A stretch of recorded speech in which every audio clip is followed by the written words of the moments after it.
तो आज की इस वीडियो में मैं आपके साथ कुछ ऐसे इंपॉर्टेंट पॉइंट डिस्कस करने जा रहा हूँ जिनको अगर आपने सीरियसली फॉलो किया तो आपके एग्जाम्स में 90% प्लस मार्क्स श्योर हैं। बट ये कुछ ऐसे इंपॉर्टेंट पॉइंट्स हैं जिनको आपको सीरियसली फॉलो करना है, इसमें कोई भी एक्सक्यूज नहीं चलेगा, राइट।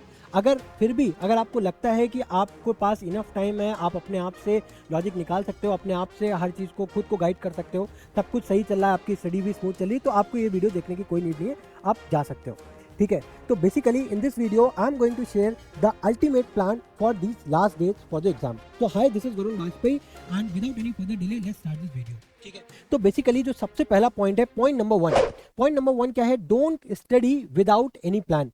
बेसिकली क्या है कि अभी आप अपने आप से पूछो, ये मुझसे मैं आपको बोल रहा हूँ, खुद अपने आप से सेल्फ क्वेश्चन अराइज करो, क्या अभी आपके पास एक प्रॉपर स्टडी प्लान है? या फिर आप सुबह उठते हो देन उसके बाद अपना डे का प्लान डिसाइड करते हो कि मुझे क्या पढ़ना है क्या नहीं पढ़ना है? क्या अभी भी आप इसी तरीके से कर रहे हो? या फिर आपके पास एक प्रॉपर स्टडी प्लान है जिसमें सारे सब्जेक्ट विद प्रॉपर टाइम अच्छे से मेंशन है? क्योंकि इस टाइम बहुत ज़्यादा हमारे पास अब टाइम नहीं बचा है, ये लास्ट आवर्स है, मैं डे भी नहीं बोलूंगा, लास्ट आवर्स है, ठीक है। तो हर एक घंटे का हिसाब आपके पास होना चाहिए, ठीक है। अब ऐसा नहीं होगा कि मन किया तो पढ़ रहे हैं, मन नहीं किया तो नहीं पढ़ रहे हैं, ठीक है। अगर लिटरली अगर अपने लिए तुम सीरियस हो तो इस टाइम पे, इस एक घंटे, इस टाइम पे एक घंटे का आपको खुद को, अपने आप को हिसाब देना चाहिए, ठीक है। तो ये हो गया पॉइंट नंबर वन, ठीक है। Point number two, don't compare yourself with others. अब यहाँ पे क्या होता है ना, इस टाइम पे सबसे ज्यादा फोमो क्रिएट होता है कि अरे वो बच्चा देखो, वो तो यार मेरे क्लासमेट है यार, वो तो बहुत आराम से घूम रहा है यार, उसके कैसे सारे सब्जेक्ट तैयार हो गए, मेरे क्यों नहीं हो पाए? तो भाई देखो, यहाँ पे ना दूसरों से कंपेयर करने से कुछ नहीं मिलेगा इस टाइम पे। अभी भी टाइम है, अभी भी अगर मैं बोल रहा हूँ तो लिटरली टाइम है। और लिटरली अगर अपने बारे में सीरियस हो, अपनी लाइफ बनाना चाहते हो, तो अभी भी सीरियस हो करके अगर आपने पढ़ाई स्टार्ट कर दी तो बिलीव मी, आप अच्छे नंबर से पास हो गए, ठीक है। तो देखो करना क्या है, अपने आप को खुद से कंपेयर करो, ना कि दूसरों से, ठीक है। खुद से कंपेयर करो, खुद से पूछो क्या जितना आपका अभी पेंडिंग सिलेबस है, क्या उसके लिए, उसको कवर करने के लिए, क्या आप अभी भी 8 से 10 घंटा डेली पढ़ रहे हो या नहीं? लिटरली बता रहा हूँ, अगर आप अभी अभी आपका सिलेबस पेंडिंग है और अगर आप 8 से 10 घंटा या 6 से 7 घंटा, मिनिमम 6 से 7 घंटा अपनी एफिशिएंसी के अकॉर्डिंग अगर आप फुल पोटेंशियल पे नहीं काम कर रहे हो, तो बिलीव मी, फिर मुझे नहीं लगता कि आप अपने बारे में थोड़ा सा भी सीरियस हो, ठीक है। तो खुद से क्वेश्चन अराइज करो, खुद से पूछो कि क्या मैंने जो कल अपना जो कल रात में मैंने आज सुबह, आज पूरे दिन का जो स्टडी प्लान बनाया था, क्या मैंने उसको सीरियसली फॉलो किया है या नहीं किया है, ठीक है। अगर नहीं किया है तो उस पर वर्क करो, ठीक है। उसको कोशिश करो कि मैं, क्योंकि देखो एग्जाम में तुमको लिख करके आना है, तुम्हारे दोस्त को नहीं। उसको जो आता है वो अपने अकॉर्डिंग लिख करके आएगा, तुम्हें जो आता है वो तुम लिख करके आओगे, ठीक है। कोई तुम्हारा टीचर वहां पे हेल्प करने नहीं आएगा। तो इसी वजह से बोल रहा हूँ, अभी टाइम है, टाइम रहते एक्शन ले लो ताकि रिजल्ट आपका फ्रूटफुल हो, ठीक है। तो ये है हमारा, ये क्या है, पॉइंट नंबर टू, जिसमें आपको खुद को खुद से कंपेयर करना है, ना कि दूसरों से, ठीक है। Point number three, don't over think, ठीक है। अब यहाँ पे हमें ओवर थिंक नहीं करना है, ठीक है। अब बेसिकली ओवर थिंक का मतलब क्या है, हमें सबसे पहले तो सोशल मीडिया प्लेटफॉर्म से हमें अपना दूरी बनानी है, ठीक है। इंस्टाग्राम, फेसबुक, स्नैपचैट, सबको साइड कर दो, ठीक है। क्योंकि अभी क्या हो रहा है ना, बहुत बच्चे, मैं आपको बता रहा हूँ, एक स्ट्रैटेजी बता रहा हूँ, ठीक है। क्या करते हैं ना, जिन बच्चों का सिलेबस हो चुका होता है तो वो क्या करते हैं, या फिर जिनका नहीं भी होता है, कुछ बच्चे आज के टाइम पे क्या है ना, लोग करते कम है, दिखाते ज्यादा है। अब क्या है, जब से स्नैपचैट आ गया ना, अब क्या होता है कि अब मैंने ट्रेंड देखा है, ठीक है, कि पढ़ नहीं रहे हैं, ठीक है, लेकिन क्या है, 4 किताबें खुली रखी हैं, ठीक है, बगल में कॉफी का मग रखा है, फोटो खींची, घड़ी में टाइम लगाया 3:13, रात में सुबह 3:13 AM लगा दिया और स्नैप सबको भेज दी।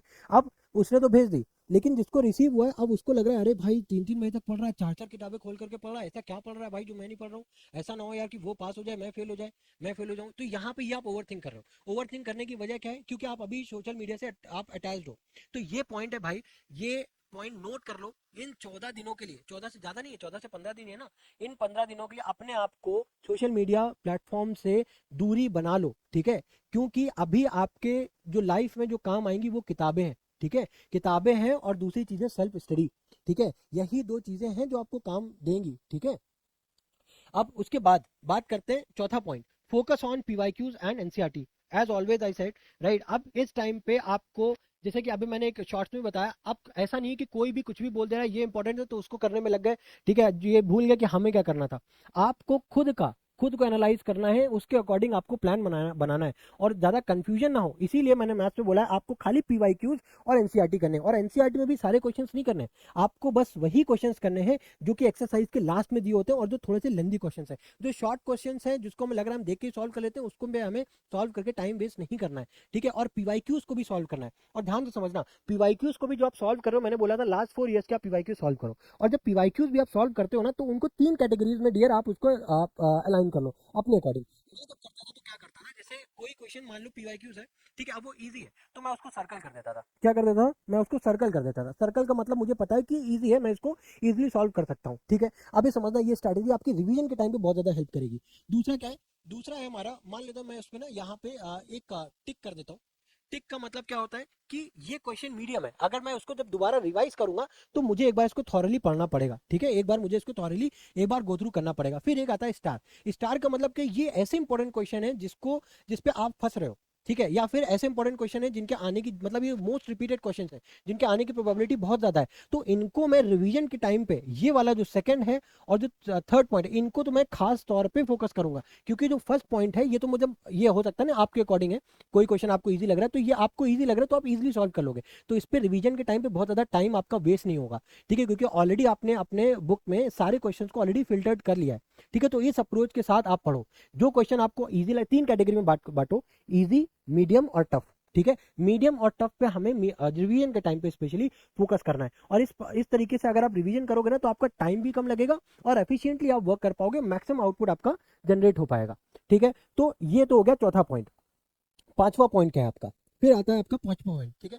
अब देखो फिफ्थ पॉइंट पे अगर मैं बात करूं तो फिफ्थ पॉइंट क्या है? Parallelly focus on other subject as well. अब होता क्या है कि कुछ बच्चे क्या है, जैसे कि मान लो मैथ्स वीक है या फिर साइंस वीक है, तो वो क्या करते हैं बाकी सारे सब्जेक्ट साइड कर देंगे, बोलेंगे कि अरे जब एग्जाम आएगा तब देखेंगे, अभी मुझे ना इसी पे फोकस करना है। नहीं, अब ये टाइम नहीं है कि आप खाली सारे सब्जेक्ट को छोड़ के एक ही सब्जेक्ट पे फोकस करो, नहीं, पैरेलली सारे सब्जेक्ट्स को बराबर टाइम दो, ठीक है, बराबर टाइम दो। क्योंकि एक ही सब्जेक्ट से आप, ऐसा नहीं कि आप मैथ्स में खाली 80 प्लस ले आओगे तो पास हो जाओगे, आपको सारे सब्जेक्ट्स में अच्छे मार्क्स लाने हैं अगर आपको अच्छे नंबर्स में पास होना है, ये हमेशा याद रखना। तो हर सब्जेक्ट को इक्वल वेटेज दो, ठीक है। और देखो मैथ्स में तो हो गया कि भाई हमें ये करना है, अब अगर बात करें ना कि बाकी सब्जेक्ट्स को किस तरीके से प्रिपेयर करें, तो जैसे फॉर एग्जांपल मैं साइंस का एग्जांपल लेता हूँ, तो साइंस में सपोज करो अगर आपको कोई कॉन्सेप्ट वीक है, तो अब ये टाइम नहीं कि आप 5-5 घंटे 6-6 घंटे की वीडियो सारे चैप्टर्स की वॉच करो, नहीं, अब उतना टाइम ही नहीं है। अब क्या करो, लास्ट ईयर के जो पीवाईक्यूज हैं उनको शॉर्टलिस्ट करो और उनसे देखो कि जो क्वेश्चंस है किस टॉपिक से सबसे ज्यादा क्वेश्चंस पूछे गए, फिर उस टॉपिक को आप जाकर के समझ लो ताकि वो क्वेश्चन भी आपको इजीली समझ में आ जाए।